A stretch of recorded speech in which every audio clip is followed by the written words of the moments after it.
pretty good chop. Woo.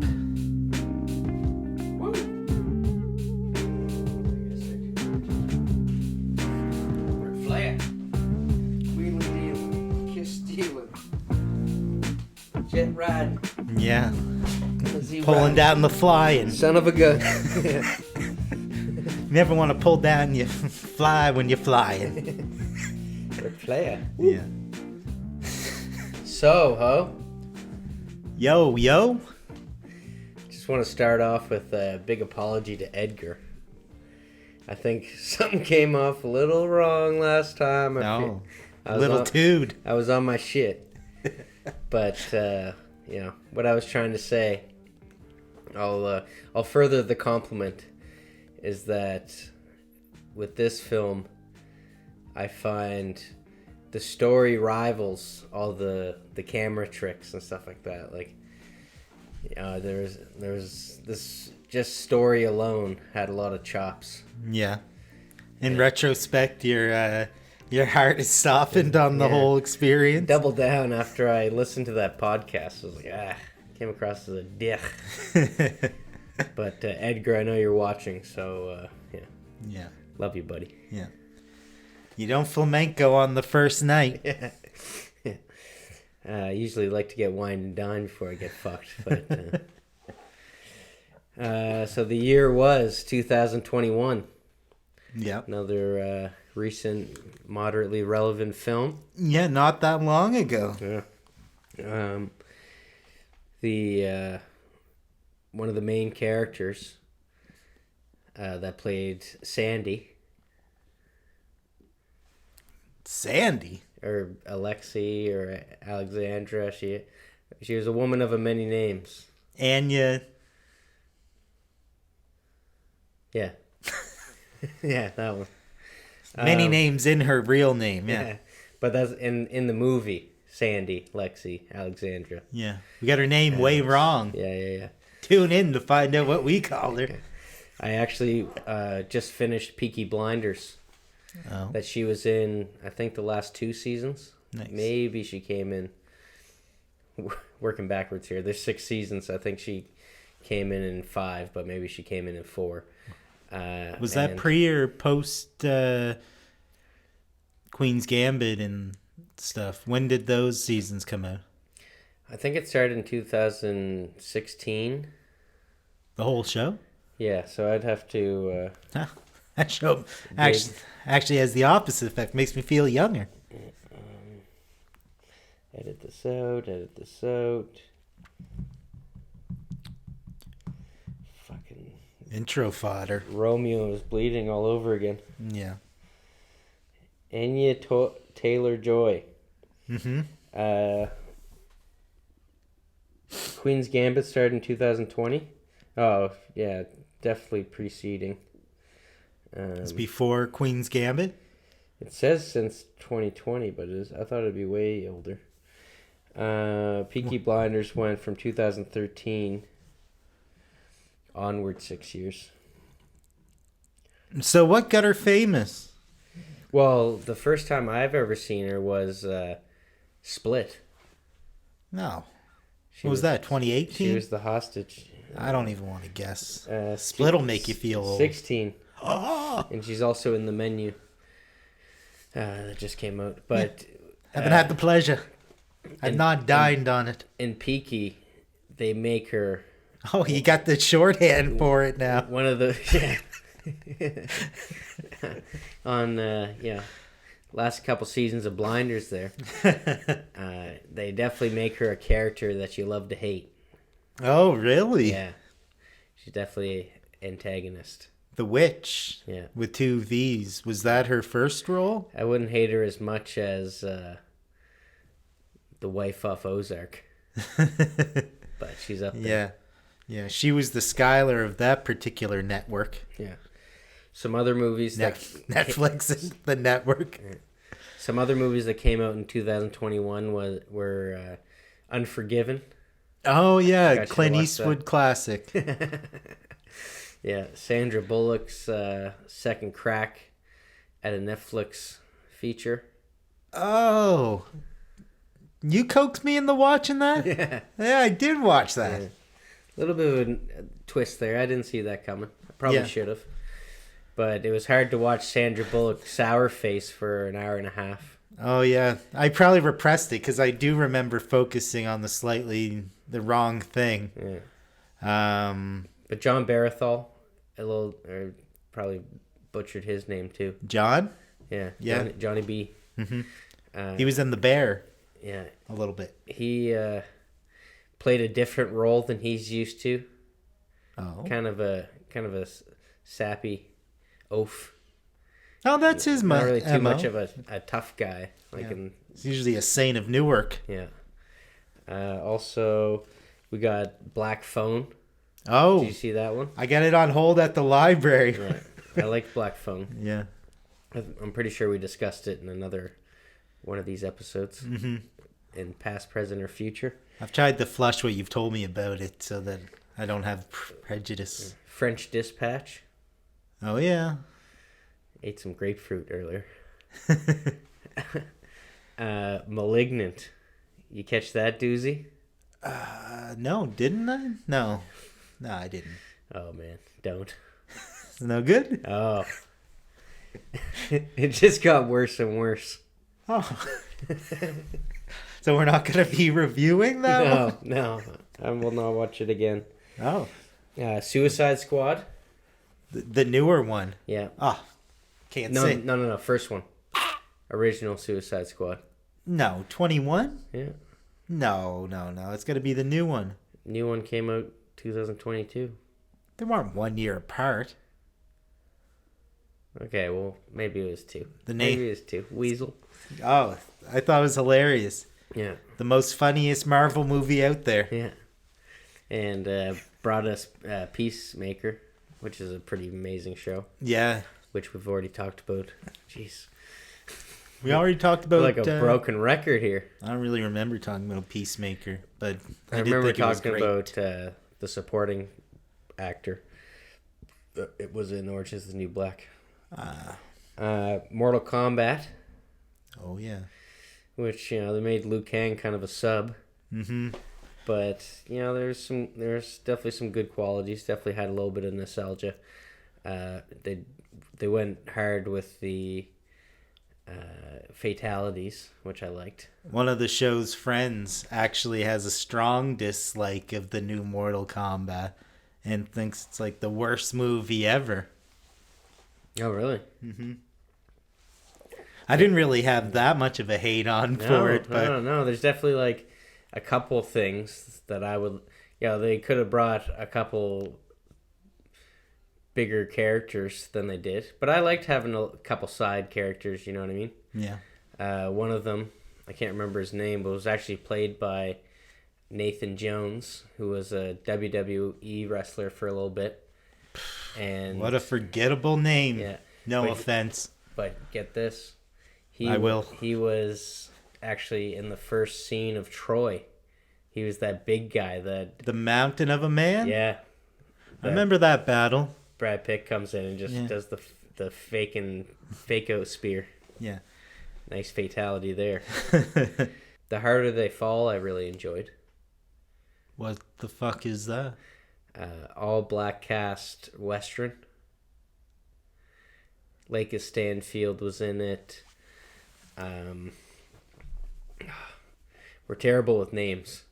The worst. He's going to be in Creed 3. Which is terrible because our main demographic comes here to hear the names. Yeah.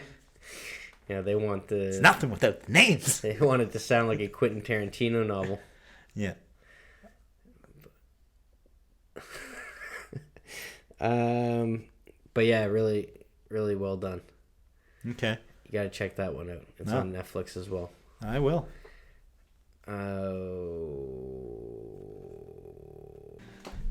Then there's Val going over to documentaries. Oh, yeah. You mentioned the Val documentary on the Soho.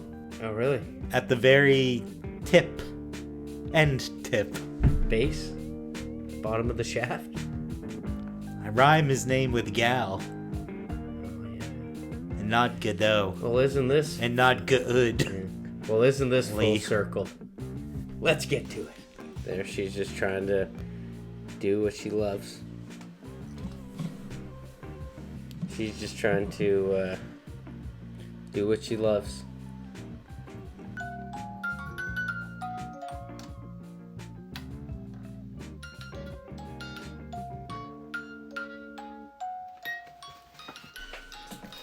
Is this the intro? So yeah, I remember I was probably like 5 years old when I went to London. Yeah. Or a bit older. But I went to Madame Tussauds. Yeah. The House of Wax. Oh, yeah. And then in the basement was the torture room, or I forget what they called it, but yeah, you literally walk in and you have to time your entrance because of this guillotine that comes down. And you just watch, like how you'd go around a wax museum and you'd go into a room and it'd be celebrities or something like that. You'd go into all these rooms and it was like different ways of people getting tortured. Mm-hmm. And it was pretty, graphic. But, at a young age, I was already into all these horror films, slasher films, and stuff like that. So desensitized. Yeah. So even my mom kind of knew that I could handle it as we just went through. Yeah. And I remember we were at a restaurant and someone got like fish and chips or something like that. And there's this huge fish and chips. And I thought it'd be hilarious to say, "Oh my God, what's that, Moby's dick?" And it was like not only in front of, family I haven't seen in quite a few years, or, they've been abroad for some time. And yeah, even in front of like the waiter and stuff. That's hilarious. That reminds me of when I was a kid and I started calling urinals pistols. I got in trouble for that a little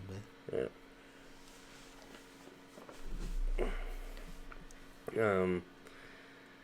Yeah, it's funny. Kids say the darndest things. Yeah, well, and saving it up too. You're like, oh yeah, fish. Yeah. Moby Dick was a fish. Yeah, exactly.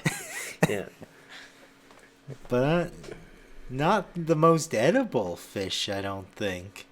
Moby Dick. Sperm whale? Was Moby Dick good for food? I don't know. Wasn't it a sperm whale? You ever tasted sperm? What? He wasn't a... What didn't say, oh, yeah, Queequeg and Ishmael.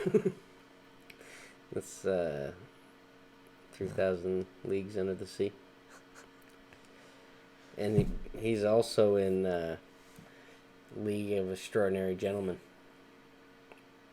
Who? Alright, that's Captain Nemo. Anyways. Yeah. This Helen's episode, canceled. What? This episode is about the parking lot garage episode of Seinfeld. Oh, my goodness. We're talking... Mirrors. Oh, yeah. A lot of people... Like, I don't know if they ever look at the inside looks on that. Yeah. But I've brought it up to people a few times to see if they knew it was done with mirrors. It's amazing. Because I've seen it so many times. Yeah. And the way they explain how they did it. Yeah. Is crazy. Yeah, if you love Seinfeld, like, it's crucial to watch these inside looks. If you don't love Seinfeld, you should watch these inside looks and it'll make you love it. Mm-hmm. Just how genius every single episode is. And, like, hearing the stories, like, most things are based off reality. Yeah. It's like those things, like what me and you are trying to create, is just like the stuff you cannot write that happens to you in everyday life. As a filmmaker or just a Jew in New York. True enough. Yeah. That was a game changer. That was like Seinfeld, up in the ante for sitcoms. Mm-hmm. Because that was the first time that they actually started, it was right before they actually started going off a studio. You know what I mean? Yeah, I heard somebody say recently, oh, I stopped watching when Larry David left. I never heard that before the other day. I've never heard that either. I mean, he did leave, Yeah. and there definitely was probably a change. I didn't notice as a kid when I actually watched it every week. No. Just the differences in the intro when they started putting like the checkered flag thing over Seinfeld and stuff like that. That was always weird. Yeah. But no, like Seinfeld, didn't have. They went out in their prime. Yeah. So many shows like have weak last seasons where it's just like they're pushing it. They're just trying to get a couple more seasons out of this. But like The Wire, they went out in their prime just to.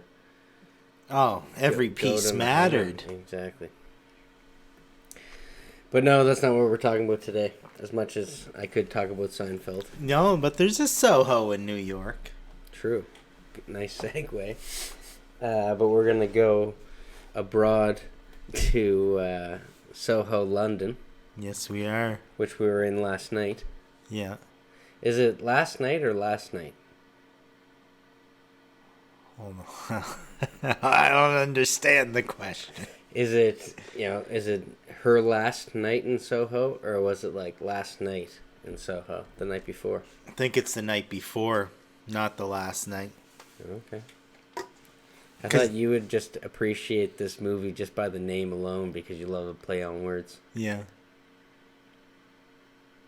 That's true. I did wonder, actually, for a while, if the meaning of it. I always took it as last night. Big, especially not knowing anything about it. Yeah. You think, this is somebody's last night in Soho. Yeah. But no, I think it's... Now forgive me for forgetting this bitch's name. I'm sure the... Janasta? I think she's the one that says it. Her roommate, who's terribly nice in the thing. I don't want to disparage her. But I think she goes... I think she's the one that says it, last night in Soho. About last night in Soho. Okay. Yeah, maybe. Yeah, it's weird when movies... That was, the most subtle way, when movies say the title of the movie. When there's dialogue that is, and it's always, a punchline. Yeah. And they say the name of the movie, and it's just why'd you do that? Yeah. They don't have a main character saying it in this one, I don't think. No. But very subtle, Yeah. But I think the name must be deliberate. Edgar must be a psycho like you are. Yeah. Oh, definitely. After watching those, that thing, because, the time traveling thing, I've been waiting for weeks. Yeah. Yeah. I I got this $30.99 charge on my library thing. We've been waiting to record this thing. Yeah. Oh, we got the light on. So it's illuminated in perfect neon as well, which is the most befitting of this thing. Yeah. No, and thank you, library, for the Boro. Yeah, exactly. Having fun isn't hard when you have a library card. Am I right? I know. But yeah, very fitting for the cinematography. Oh my God, yeah. A lot of the going back to Seinfeld. A lot of scenes reminded me of Bad Chicken. Kenny Rogers. Oh yeah, coming through the window. Yeah. How do you sleep with this? Yeah. And then they change apartments. This show is just really Seinfeld. Yeah. It's such a Seinfeld ripoff. This fucking thing. They change apartments, and Jerry turns into Kramer. Yeah. He's I'm freaking out here. You look stressed. Oh, I'm stressed. He's like, I was talking to Bob Sacramento, and he goes into the fridge and takes ice cream and he's eating it. You can get bootleg mole hair or whatever it is hats down at the park. $45. Really? But the difference is negligible. And middle frames. And then Kramer's like Jerry, and he's like, "Oh, this is gonna end Yeah, I know. He's so calm now and friggin' composed. Yeah, exactly. That's like one of the first episodes that I remember ever seeing, probably because of that red light, Yeah. which drew my young eyes. Yeah. You know what I mean? Like it was such a inadvertent Kramer lure. opens the door. Yeah. I know. I had such a fascination with New York too. Yeah. Like as a kid. Like Because every sitcom was based in New Yeah, York. yeah. Like, how did these people not run into I each know. other? And it was like the boroughs.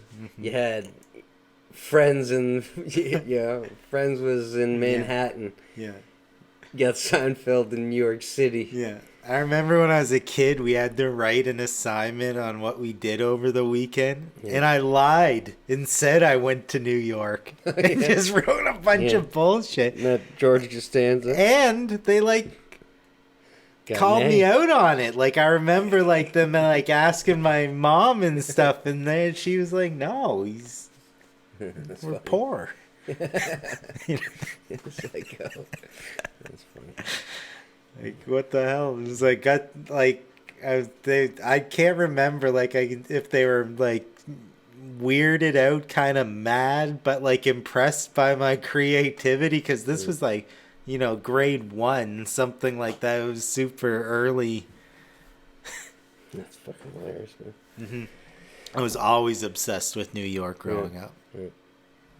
This whole thing just keeps going back to New York. We just keep jumping. I think that should be our podcast. We're going to change the podcast right now. We're going to watch movies and count the Seinfeld references in every movie. Holy, that is a fun game.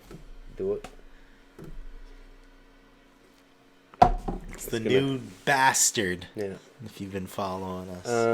So, much like there's glimpses of Seinfeld in Last Night in Soho, I found there was a lot of Wes Anderson inspired. Like Wes Anderson has this thing where everything's always symmetrical in the frame, and the subject. Does he? Mainly like Never noticed right that in the center. And there was a lot of that in this. Like I was picking up, it was almost like a Wes Anderson on drugs film. Yeah, not so much. Like it was almost in like just the first act that I was really picking this up. Yeah. But yeah. It was I would love. It made me want to see Wes Anderson try to do something a little darker. Yeah. Because it had the quote like. Yeah. It had Royal Tannenbaum. Cinematography Only had like a little half bit the of cadence story. of. Yeah. Like it looked like. It looked like something that Wes Anderson would have worked on. Well, that's interesting, yeah, because the first little bit, like, you're so... Like, what Edgar Wright movies have you seen? I've watched some of Scott Pilgrim. I've seen Baby Driver. Yeah. I've seen... what else did he do? Shaun of the Dead. Shaun of the Dead. I've seen Hot Fuzz. I've seen bits and pieces of Hot Fuzz. Never watched the full thing. Very kinetic, Yeah. right? Yeah. Like, like throw a record down, you're seeing like the record plopped and like, it's very energetic. Yeah. You're Scott Pilgrim, Yeah. like crazy for that kind of thing. Yeah. And really what drew me to Guy Ritchie too with Snatch, like some of those like weird kinetic trickery things. Yeah. Really drawn to that stuff in film. Yeah. But this one was a little bit slower. Yeah. You know what I mean? Yeah. Like, especially like Baby Driver, which is I think the film that he did prior to this, like the most recent film prior to this. I think so. And High Energy. All music based. Yeah. And I don't know if we want to get into that right now, but a big soundtrack in this too. Yeah. Very important, of course. Yeah. And little bit of a cheat here, but in the extra DVD extra, thank you library. In the time traveling one, which we mentioned we were so excited for. Yeah.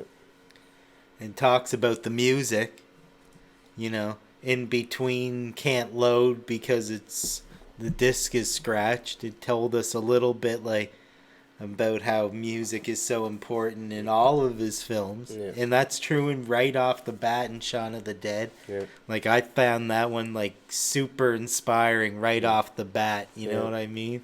Like, everything about it was just like, fuck. Like, they aced so many things. Yeah. Like, for people that are just trying to get one shot that's decent, to nail so many back to back to back. And on the extras for that, they go really into depth as well on the process and how intricate it can be with this guy, Edgar. You know what I mean? So, yeah, a bit of a slow burn as far as, like, all the crazy camera moves and stuff. Yeah. But then... Oh, but some of the shots they did. Like, okay, finish what you were saying. No, that's exactly what I'm getting into. Like, at first blush, you can be not underwhelmed, but definitely you're seeing a different thing than you would have expected from him. Yeah. You know, in the past. You know, like, a lot of those elements are still there. Yeah. But it feels like you're watching it in slow motion. So that you can see all of the things that he's trying to show you. Yeah. All these trickeries. Yeah. But I mean, like, the whole first part. That's a great point that there's pacing. The pacing is strategic, so you don't miss the crazy shit they're doing with all the mirror images, and they don't want you to miss a thing. Where some movies will, like, if you have someone in the mirror, they're not going to stand there and watch and do this. You're going to want to get it over with as fast as possible. It's always like that Jaws thing where, like, the shark is broken, you know? You got to, like, show it as fast as possible so people don't notice it's shit. Yeah. But, 2021 was a year for correcting all of that. Yeah. But as much as they did do some wild shots with the mirrors, it's like... It takes it a while to get there. Yeah. Well... Because there's... Like, I'm not going to knock it for this at all, but there's the whole, like, thing leading up to her getting to London. Yeah. And, getting roommates and moving apartments. Yeah, that's true. It takes, like, there is the mirror thing in, like, straight away in the movie. Yeah. You see a person in a mirror that ain't her. Yeah. Spoiler alerts. I gotta tell you, this person is not her, just poking around in the back. Yeah. And then she's talking with her nan. And she's heading off to London. Yeah. Soho area, I believe. Yeah. It's like, and it starts out like it's gonna be a like coming of age, obviously a late bloomer, female version of Toby. But has a passion. She's artistic. You know what I was thinking about, like, shit, I don't know. Like, we're idiots. Like, I don't even know if Edgar Wright wrote this or, like, who wrote it. No, he wrote it. Yeah. But I don't think he was the only writer on it. No. But the exact first scene, like this thing with the girl and her grandma, right? Yeah. I got to thinking about you in this scene.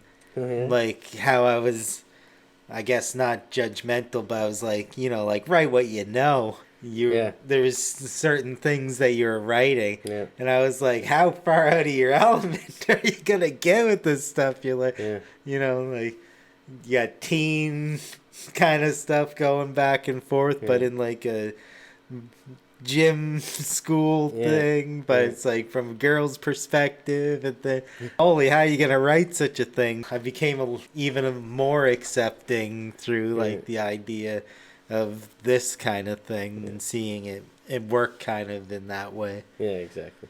And also I got some, not that it's really a prologue, but it takes a little while to get to the point. Move to London and switch an apartment before you get to like the meat of this thing. Yeah. So I can appreciate the prologue-ish type feeling. Yeah. Especially because we've been doing a lot of writing lately. Yeah. the things that we try and do sometimes that, you know, we can be fearful that it'll be considered like, you know, not essential. The mirror shot, you're right. It's later than I remembered. Like you're introduced to a whole antagonist with Yeah, or whatever. But it was like the mirror shots were one after another. So it was almost like hard to... Yeah, it sucked. Like after the first couple scenes, they weren't able to like up the ante. You know what I mean? Oh, that's the rudest thing I've heard all night. You know, I didn't see any shots that were Arrival level. Oh. You know what I mean? Like actually like breaking, it's like mind bending watching that scene. Oh shit. Arrival. Edgar, you didn't bend this guy's mind. Yeah, you didn't. Yeah. Battle me. Fucking film battle. Oh Edgar. My goodness. You know, we thought we were blowing smoke up his ass, but then all of a sudden he's like, you know what? These mirror tricks I've seen since 91. But the only reason I say this, and that's the backhand of the compliment, is that my two favorite shots are I really liked, and they don't have to do with the mirrors, but it was when it first started. Yeah. It was the first scene of where she gets sucked into this world and she goes under the blanket. Mm-hmm. And as soon as the blanket comes up, now she's in this tunnel. Yeah. And that was a really smart... it's always hard to travel back in time. And it really worked in editing. And another time is when the old lady walks in and she flicks the lights and there's someone laying in the bed, but it's seamless that when she flicks the lights, you see the person for a split second and then they disappear with the lights. But it's, you know, with editing, you think like you want to see her flick the light. Like you see her flick the light and you get over just in enough time to see for like a couple frames you see someone laying in the bed and then they disappear. Yeah. And you know, the little bit of audio, the separate, you know, it's just it was well done, well crafted. Oh yeah, the importance of a light flick, like Imagine even in school for that. In our cinematography class, there was a thing that had like that I had done that had like a light flick in it. You know what I'm talking about? Like the thing we did with like Matt and the kaleidoscopy type thing. Yeah. There was the thing with the TV, and it was flicking on and off or something like that. I was like, you know, in editing, like having that kind of flick opportunity, you know, is such a big moment, like such a minuscule thing in real life. So, but you're absolutely right to do things on that. And it's like same as like crescendoing a song, gets out of the alley and does that like steady cam kind of shot around. Yeah. And there's like the double-decker bus and it's 60s and stuff. Early on, obviously, with Scott Pilgrim, there's a lot of liberties in the editing. I know it's pretty divisive in a way. Like some people don't like Scott Pilgrim. Like you said, you didn't make it all the way through it or whatever. No. I find the more you watch it, the faster it goes. It feels like it's over in a blink. It's like boyfriend after boyfriend. Like it's even like kind of like a game. Yeah. In the way that it's like boss after boss after boss, like Mega Man. Like I've seen enough of, I've just never watched the whole thing through. Like I feel like I've seen the whole movie, but in bits and pieces. Yeah. And it's, you know, I get the video game aspect. Yeah, like and it has local roots. Like Walter did the damn video for Scott Pilgrim, I think. Yeah. Well, the Plum Tree or whatever. Yeah. And shout out to Walter Forsyth. Yeah. Man, I still bring up the disappeared and stuff. I think that was ingenuity, like the way that we heard about that being filmed. Slightly harrowing because, you know, it's just Nova Scotia in general. But that's a really cool thing, like his connection with all of that stuff. In Scott Pilgrim, I really like to watch. Like, I've seen it a few times over the years. Like, you remember Detention? Yeah, I Like- was gonna bring that up. Like, it had that. Yeah. I don't know if you liked the tension that much, but there was some parts that I No, just but- thought were so funny. Yeah. And it did the thing that I thought, like, everyone thought I was think of an idiot for it, but it did like the 3-rack focus on one person, and then pull back to another person, and then a third person. Mm. I don't know if it's just because like it had so many like fancy things in it that I was just like enamored kind of with the tricks they were kind of doing. Yeah. But I don't ever remember seeing it happen like 3 times like Yeah, that. exactly. It did exactly what it did, and like inspiring me in a way. Yeah, because like that's a whole other part of your brain. You know, when I'm writing, I really wish I could come up with a concept for something that would have that much freedom. Mm-hmm. Yeah, we always talk about it. I would love to. The closest thing was the murder in the teardrop idea or something like that. Yeah, Something that well, you could something like that just- you feel so loose about. Yeah. Willing to let anything happen. Yeah. So yeah, loosey goosey. Coincidentally, this is probably the loosest episode we've done Tightest thus far. in line. Tightest. You're feeling tight right now. Yeah. So, a funny thing to get real loose, Right. pardon the pun, is the same week that we watched this film, I heard, where are you from? Sorry? Oh, no, I'm just sorry. No. 2 times already. You heard a gymnastic quote? Yeah, but I forget.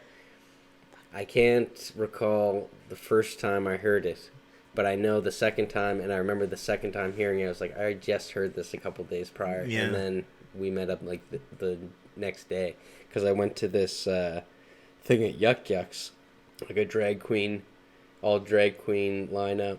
Mm-hmm. It was Pride Month, and she asked someone in the crowd where he's from and said, sorry? Oh, no, I'm just sorry. Right. and then it was in the movie again. I'm like, why do I keep hearing this? And it's funny because Oldie but a goldie. I can remember the first time I ever heard that was on Just for Laughs. Just for Laughs, like, just started picking up. Right. And there's always the little green guys running around and stuff like that. Before Gags, Mm-hmm. Oh, Gags is just maybe the worst show that ever exists. I'd say. Like, you ever look at the guide and see Just for Laughs is coming on? And you get a little bit of a, all right, we got something coming on. Yeah, and then And it's stop Gags. looking at the guide. And then it's Gags. Yeah. And then it's always someone on a bench and then someone playing silly right behind them. Yeah, Oh, it's the worst show of all time. yeah. You heard it here. But they kind of, so she's like from Kansas almost, and it's almost like Wizard of Ozzy, you know, not in Kansas anymore. Toto. Wizard of Aussie. Oh, yeah. Kangaroos everywhere. But I found it to be a little bit Wizard of Oz-esque. Yeah. Wizard Aren't of they Oz. all? Yeah. Aren't all the movies? So, what do you think the best pickup line in the whole movie was? Oh, loaded question. The only pickup... No, it's not the only pickup line. The guy whose name... Yeah, Matt Smith. Matt Smith. We know his real name, not his fictitious name. Yeah. Honor Call him code. Swamp Donkey. Swamp Donkey there probably Yeah. has a couple pickup lines. Yeah, And that's a lovely name. but that works. they certainly On don't so- compare. On some girls, that might work. Yeah, That's a lovely name. yeah. The failed but great pickup line. My dick is dead. Can I bury it in your asshole? That's some confidence right there. I mean, it sounds offensive, but they say cunt a couple times in this. Oh, yeah. And But, you know, in the UK, cunt's nothing. a term of endearment, as Yeah. they say. Yeah. Yeah. That's what they call their privates. In the army? Where does Newfoundland keep the armies? Dildo? in their sleeveys. Anyways. That joke rocks, just like Newfoundland. Yeah. So, the soundtrack. Yeah. I Got My Mind Set on You. Love that song. I don't think that was George Harrison singing it. No, couldn't afford him. And I also heard there was a song in the club talking about a mashed potato. Yeah, mashed potato. And I was, is that a, James, has anyone ever else talked about mashed potato other than James Brown? Do the twist. I'm fairly certain that is an old tune. Because mashed potato ain't like a dance or something? I guess so, but I thought James Brown made it up. So I'm wondering if these songs... $5. You can get around... there's 2 licenses you got to get to have a song in a movie. Oh, but you can get around that. Lawyer Liam. And only pay one of those licenses if you have someone else that can recreate the song. Yeah, that's true. I remember that being... Sons of Anarchy saved tons of money. Yeah. Because they always had these covers. I know. Of famous songs. And prior to, like... And, like, was that the... It sounded like Downtown, though. Downtown, when they had that song in it. Downtown. That, yeah. Seinfeld reference. But when they had that song in it, that sounded like the real version. That was her, her audition. George Harrison, if you're listening, maybe that was you. It was not, I don't think. Okay, never mind. Rest in peace. Ravi? I would have recognized his voice. Ravi. You said... Who's you? Adam. Adam here said that... sorry, I forgot that we got an audience. And I'm a stranger. Live studio audience like Seinfeld here. Just no laughs. Sorry. When we were watching this, it reminded you... I said Wizard of Oz, and you said a little Eraserhead-like. So explain that. Was it this one that I had said that? I don't know unless I'm reading notes of another film. Maybe, yeah, the way meandering around. Well, shit on me. That's in your notes? Yeah. Does it Eraserhead. Chronologically, what's around those notes? My Mind Set on You and Downtown. It's bookcase and soundtrack. Oh, maybe where she was singing on stage, like just the composition and stuff. That's exactly what it was. Yeah. Is when she comes on stage. In Dreams or whatever. Yeah. That's what also you said. A cover tune? You said, Pixies. Yeah. That's what it was. Or In Heaven. Sorry, not in Dreams. In Heaven, everything Dreams, is Heavens, fine. they're all fucking eyes closed games. Yeah, it was very Eraserhead-like, just how the lights flashed on her. Mm-hmm. Oh, thank God we figured that out. I would have gone to my grave. Pretty in haste, we figured that out. To get back to the story, there was some twists. She can't live with her roommate anymore, so she goes and boards. She can live with her roommate. She's just doesn't want to. She's a piece of shit, kind of. She is a piece of shit. Well, like, their first interaction is all right. Yeah. Oh, you don't mind if I smoke? They're like, oh, you can't do it. Oh, no, I took out the battery. I can do it. Yeah. Like, she doesn't care if she smokes in there. Yeah. But then she goes out into the hallway smoking, where she's surely not allowed. Yeah. I don't know if that's an error on the filmmaker's behalf, Edgar. Yeah. But, and then she has a big party. Yeah, and she's listening to her tunes, her 60s tunes. A guy sits down next to her and, oh, what are you listening to?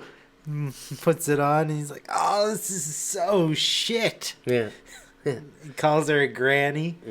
Which is accurate because she's got all her granny's albums. Then Matt there comes to her rescue because he's everywhere. Yeah. Like, I mean, talk about happenstance or small world.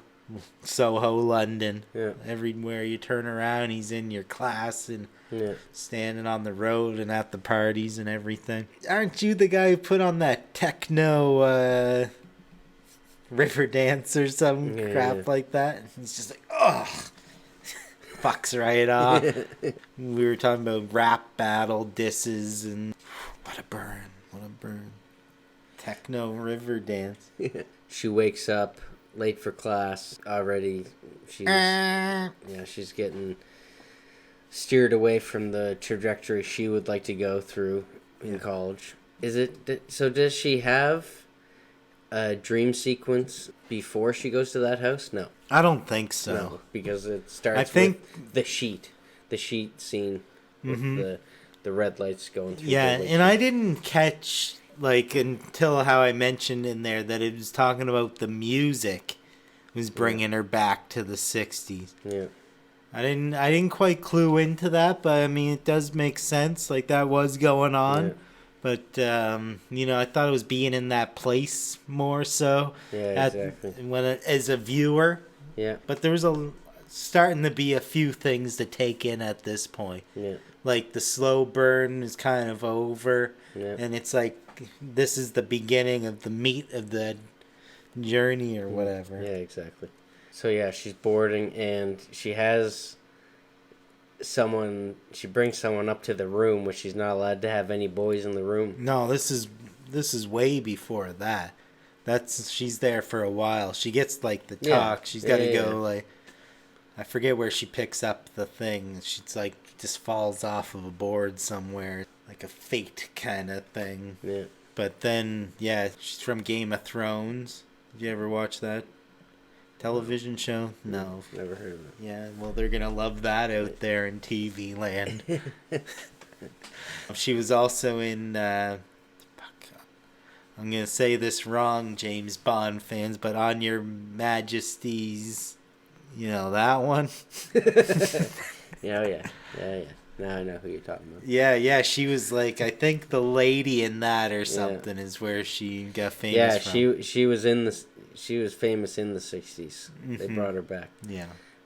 Because there was they wanted to use the same with Hansy. I think was big in the 60s too, maybe. Terrence Stamp, yeah. Yeah. Although I don't know what he was in the 60s. So yeah, she set some ground rules. She says no boys allowed. Yeah. Brings the guy up. I thought that was going to be a huge part of the film. Especially... She does go through a few nights hanging out there. She's having a good time. Yeah. It's kind of like how some people do mushrooms and then they start having bad trips. Yeah. You know what I mean? As she's starting to go through the journey of this person's life.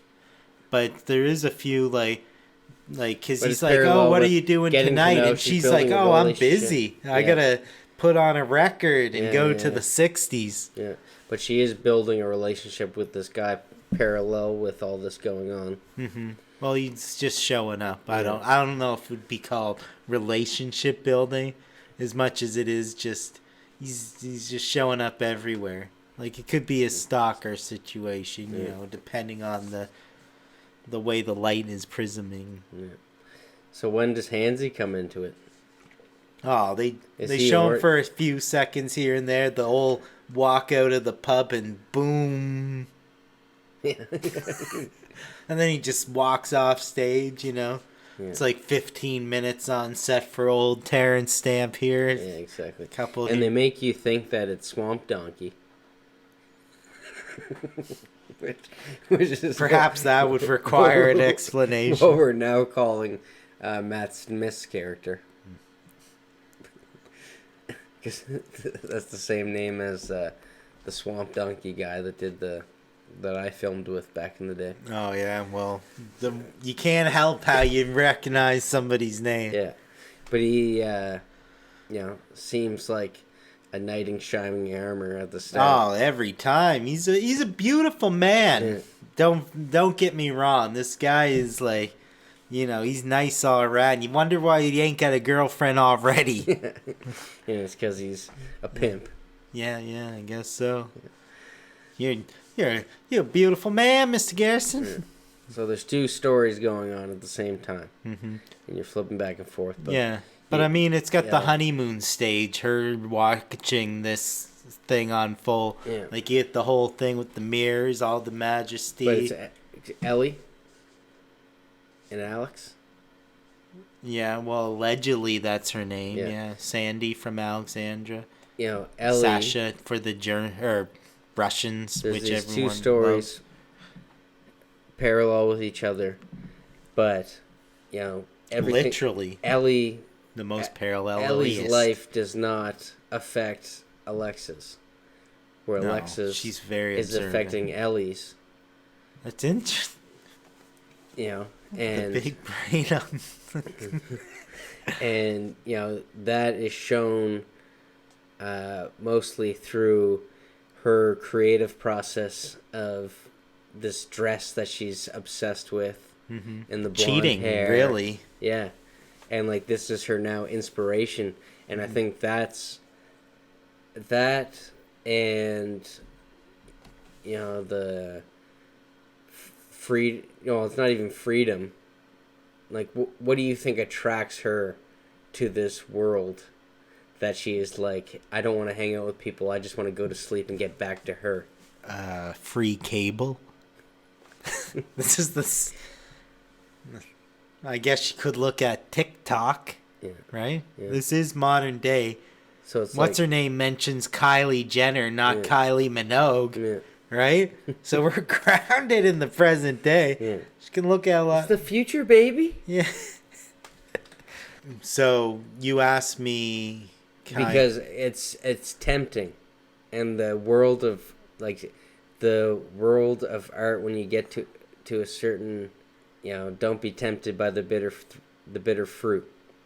And she was tempted to live the world of this girl that was tempted to live a world that didn't end up working well for her. a little bit in the weeds here, because like now you start to like question everything, like how does this, you know, person even come on here? How do you start at such a romantic time in it, where she's like big shit, like she's nothing, but she's walking in on like this place that only takes people that have been doing other stuff for a long time, and she's like, oh, I'm a singer, you're not the owner, I would know. And he's like, I'll be whatever you want, baby. Everybody is like bowing to her and thinks she's the hottest shit. And then she's like, oh yeah, I can sing. And then she meets that other dude, and it's like that whole little bit of a romance kind of. She's a little bit easy, actually. I think it's like the first night in Soho that she becomes a hoe. The hoe in Soho. You know what I mean? Pimped out instantly. I mean, that's sexist probably, but you know what I mean. The guy who plays Prince Philip on The Crown, with the real wrinkly forehead, he got kind of like an old look to him, and he's like giving her kind of like a start. Then has that kind of like he's the first person that's gonna take advantage of her. But he doesn't seem like it at first. Seems like an ally. But then the rich dude is just like, oh yeah, you all come and like spend a few hours with me. And he's like, he don't mind, does he? No. And then no, I don't. Not at all. And then that kind of starts, because she's like, what the hell's going on? She looks at Swamp Donkey there, and he is with it. Like he's like kind of like, this is the deal, babe.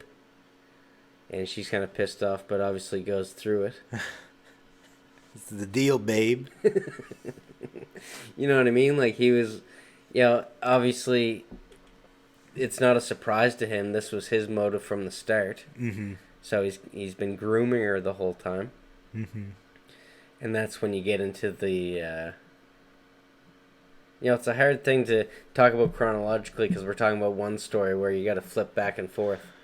And they do it with mirrors. We're doing it with words. Yeah, exactly. Terrible translation. But then you get into I think it's around the same time that That's a lovely name. Ooh, that's a lovely name, where she's saying different names every time. Mm-hmm. She has different reactions. Sometimes she's a little looser. Yeah.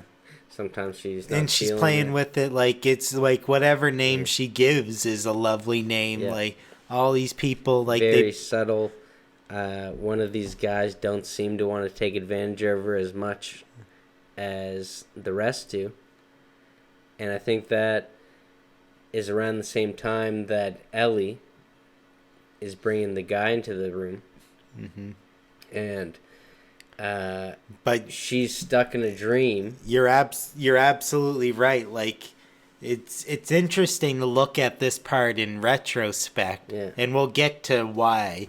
Yeah. But that whole thing with the I'm Lexi. Oh, that's a beautiful name. Yeah. Like you start seeing all these men piling up, right? Yeah. And then you're seeing this other thing, like the shot of her in the mirror. It's just like the same thing over and over and over. Yeah. But they're creating kind of like an army of nameless, faceless men that show up in this scene. Yeah.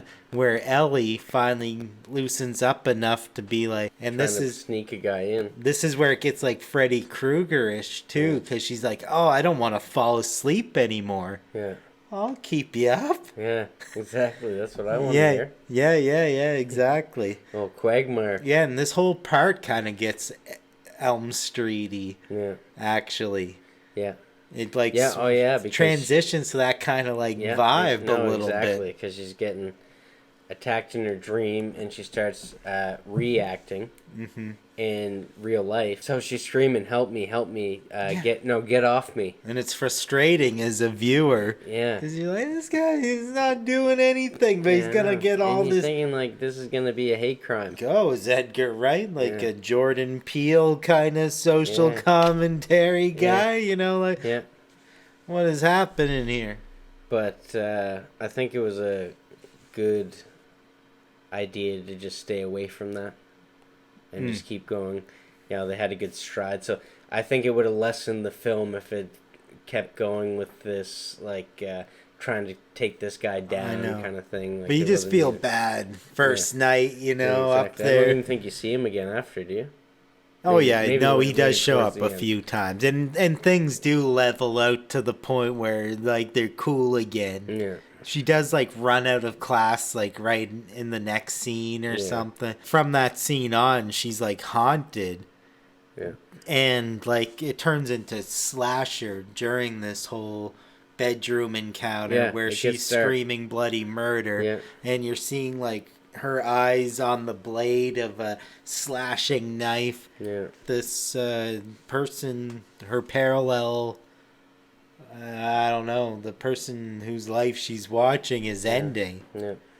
But then it goes on that all these, I mean, if you want to call them like a villain, nameless, faceless men keep piling up like an army, show up everywhere. She's at the library, they all show up, and she's got to run out of here screaming, run out of there screaming. Yeah.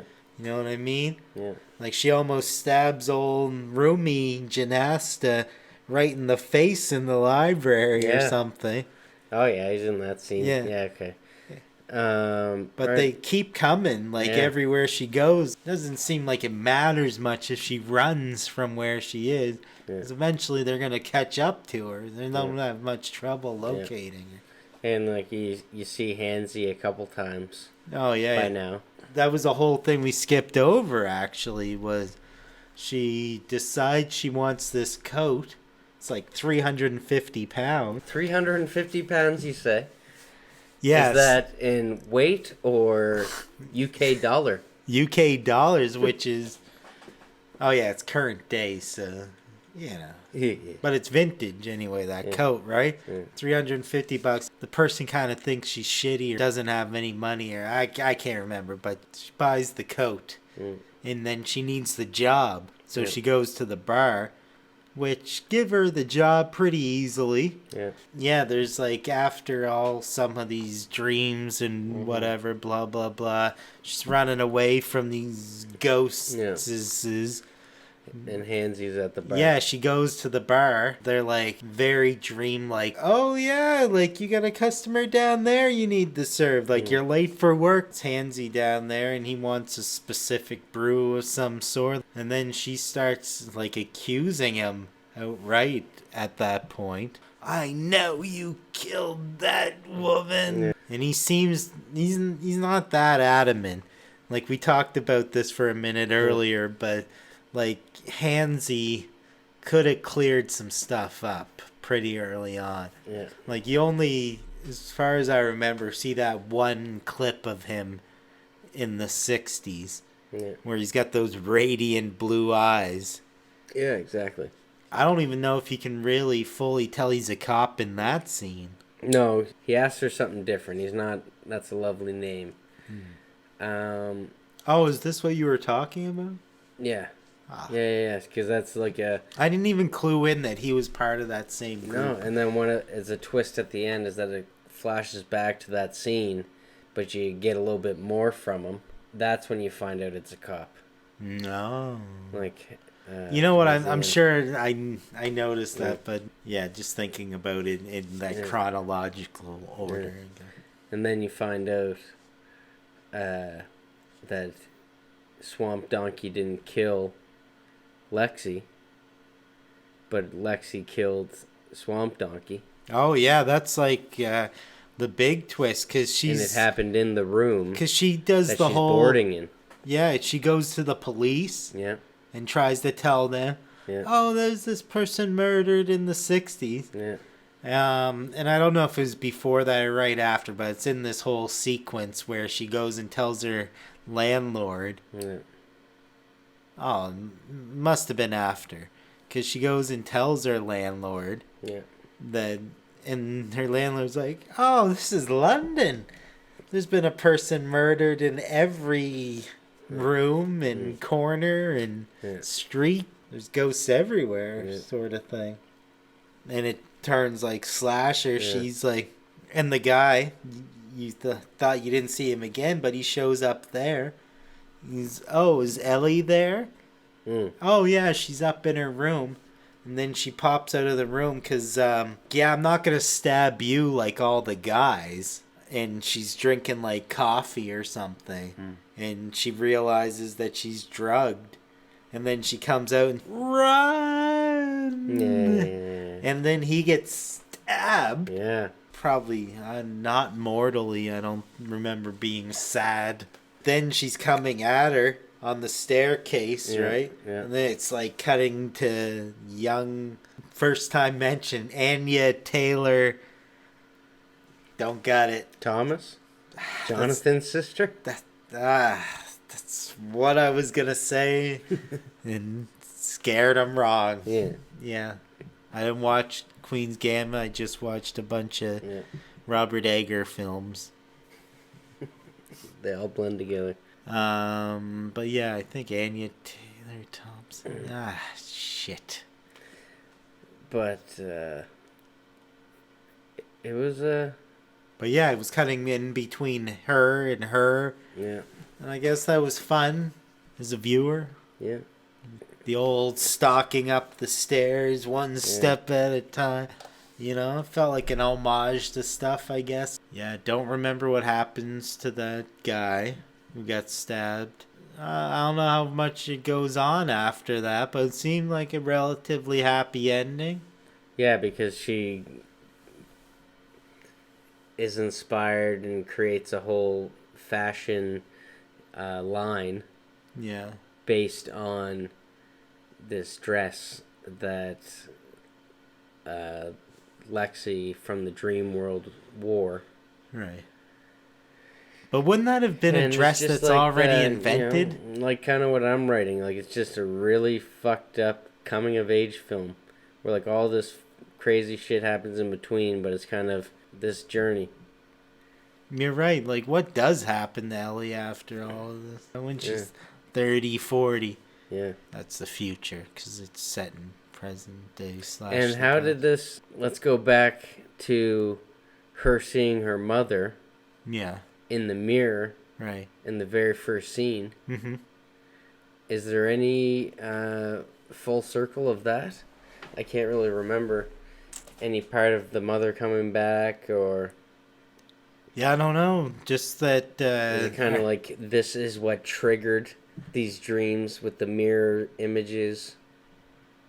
Yeah, I don't know. Like the bit by the spider story behind all of that. Her mom killed herself. She mentions like Janasta. They bond over the dead mom Yeah, thing. exactly. I was going to bring that up earlier, but you're on your stride. Janasta's died of leukemia. Yeah. And the suicide thing, she was like, "Oh," they were like, "Oh, but, you're so strong." How she says it, it almost seems like it could be a lie. How Janessa's just like, "Yeah, my mom too," and then she's like, "Well, my mom died of suicide." She's like, "Yeah, my mom died of leukemia." Like, it seemed like Janessa was always trying to almost trying to just one up. Oh, yeah, they were. Like, even with the age, she said she was like 16 or 14 or something, and the other one was 7. He's like, "Oh, yeah, it was probably easier because you were young."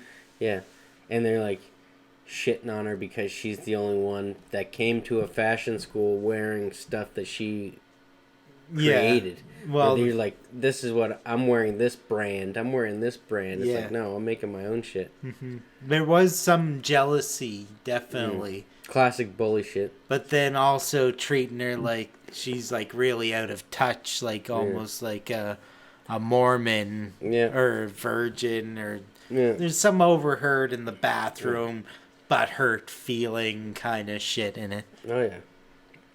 All that coming of age fun. Yeah, exactly. Some angst. Some angst in there. Yeah, Janasta with those striped track pants and the, I don't know if it was real fashion, some kind of leather shirt thing. Yeah. Our fashion folks will correct me. Yeah. So like, there's so much in this that we could have possibly missed something. So if you're watching this, you've watched Last Night in Soho, there's nothing we touched up on. Yeah. Leave it in the comments. I think we're all idiots. We won't put it in any other videos, but at least you can call us out on our shit. Yeah, we've lost the plot, as they say. Yeah. But, great watch. I'm glad that we watched it. I'm glad that we got to talk about it on the show. Yeah, and get to see them ghosts. You find out that they're all the people that were killed. Yeah. I guess my one remaining question is, how is she following this person's life if the person's not dead? Maybe that's her mother. Like, is this person split in two? He's not following a dead person. It might be explained. Like, that's where we need comments. Yeah, comments and subscriptions. Yeah, subscribe and we'll figure it out. Yeah. So, yeah, Last Night in Soho. What would you give it out of 7 mirror shots? 7 mirror shots. I don't know where that number came from, but sure, yeah, 7 mirror shots. Broken mirrors. 7 broken mirrors out of 10. Are these variables, son? No, it was good. I another film that I would recommend watching. Mm-hmm. Especially like, there was such a lull in film because of COVID and the pandemic and all that kind of stuff that it's good to see something. Just anything. Just if it's garbage, Last Night in Soho, just feed it to us. But this is like... No, it was solid. Yeah. It was solid. Yeah. I don't know if I've seen, I don't know if Edgar Wright did much between Baby Driver and this, or... I think he did. I know he did, probably, the End of the World one, which I didn't watch, or... Could have done Paul, maybe, the one with the alien, something like that. I just anything with Simon Pegg.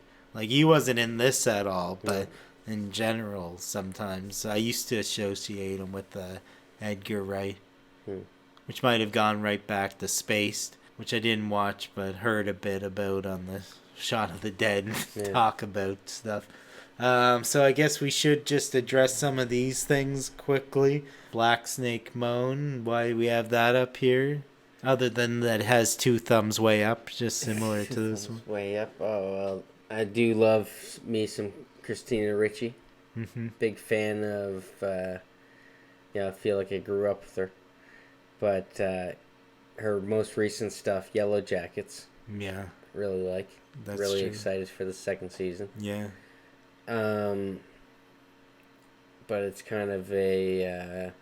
She filmed the thing here, Lizzie Borden, Yeah, which Lizzie another Borden. one of our teachers, since we're doing shout-outs, was in. Yeah, Donnie Darko, time travel, yeah. is apt. But there's a lot to unpack Time with travel that one. and, it's dream sequence Yeah. orientated. Yeah, I said it was apt, guy. Yeah. I don't think we're reaching that demographic, Brett. Yeah. Yeah, I really like Jenna Malone Yeah. and also the present day, just like last night in Soho. Yeah. Shout out to, I don't know. The dream sequence version, Alex's story, is basically the worst contrasted version of Harry Met Sally. So that's why I put that up there. Yeah. Jackie Brown, Yeah. badass bitch. Shit, I didn't think you'd have anything for that, but maybe the most. Matrix, it's that two worlds. Nailed it. Yeah. Speaking of which, Pursuit do of- we have our Pursuit of extraneous Happiness. copy of Matrix Reloaded to show the people Yeah. that want to write in? Still, no one has joined the raffle for Matrix Reloaded, but if you Are interested are in interested, movies take like it The away. Last Soho. you might be interested in giving us money for a free copy of Matrix Reloaded. I mean, we're going to have to give it away eventually. Yeah. Because we can't stay at zero forever. Yeah, exactly. Right? No, especially what Phyllis is now making us pay her just to sit with us because she was in last night in Soho. Yeah, that's she even true. had her own cameo. Yeah, And I'd like to congratulate Phyllis there. which was like a jump scare, Yeah. by the way. It was like one of the few that were in it. Yeah. So, yeah, no, that's right. Yeah. Got to pay her scale, or at least wear on one. Yeah, exactly.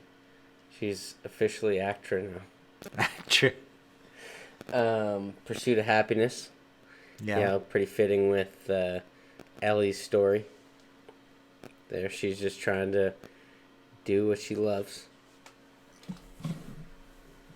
She's just trying to do what she loves. She's in the pursuit of doing what she loves. Happiness, yeah. She's Yeah. pursuing it. I mean, Pursuing it. right. And then, It's a Wonderful Life. Oh, because this I think it's took place in Wonderful London at Christmas. yeah. No, where does Wonderful Life take place? Anywhere USA? I'd say New York. Jimmy Stewart. Nah, that bridge. No, it Jimmy seemed like a Stewart. small. Jimmy Stewart's always from New York. Even in Vertigo. Yeah. Yeah, no, the Wonderful Vertigo, Life Rare Window. was weird. Rare Window in New York? Yeah, Doesn't seem very New Yorky. that seemed, right, yeah. this thinking about it on the spot like this, but it's a building. Yeah. New York's got buildings, right? A couple. So, didn't seem like ones like that. Probably like more like LA-ish or San Francisco, or probably says if you go back to the 50s and watch it, Yeah. way before Last Night in Soho, so irrelevant. Yeah.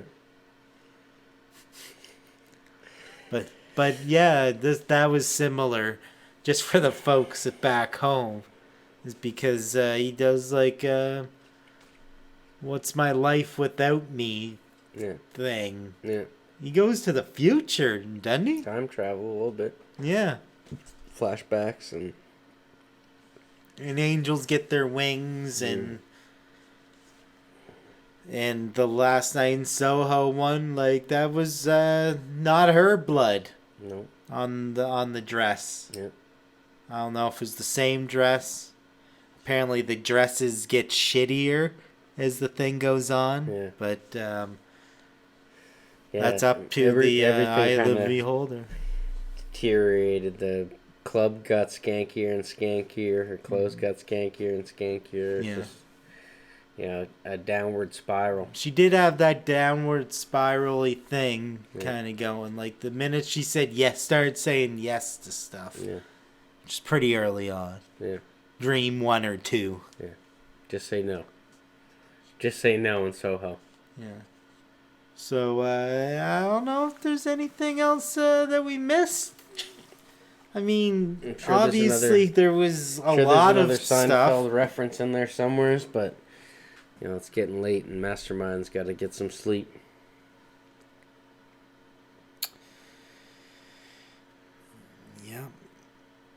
Yep. I guess all I really wanted to say was that part was like Elm Street. Can't wait till this Halloween. I'm gonna watch like I did the ones that aren't Elm Street last year. The ones with Jackson or whatever. Yeah. Can't wait to dream about.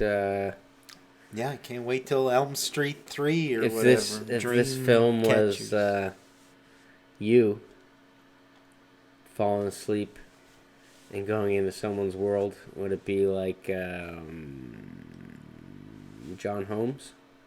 John Holmes? He's not even a local porn star. Oh, you'd go for the local alma mater. Yeah. You got to go for the alumni. Oh, I used to look at what's his name? Peter North's name?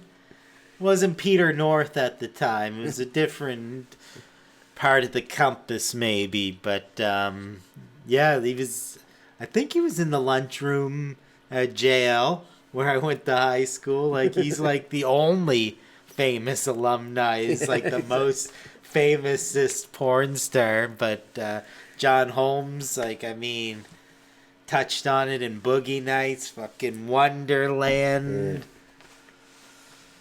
Fuck me, John Holmes. Yeah. I hope Val Kilmer's doing good. I was thinking the exact same thing. Love that guy. He is in Top Gun. Did you ever see his? Does he look like shit? Have you seen the documentary? No, I didn't watch it. Alright, well maybe that'll be the first documentary we do on this, because that's one thing that we're lacking. Yeah. We love Val and we love gals. Yeah. And boys.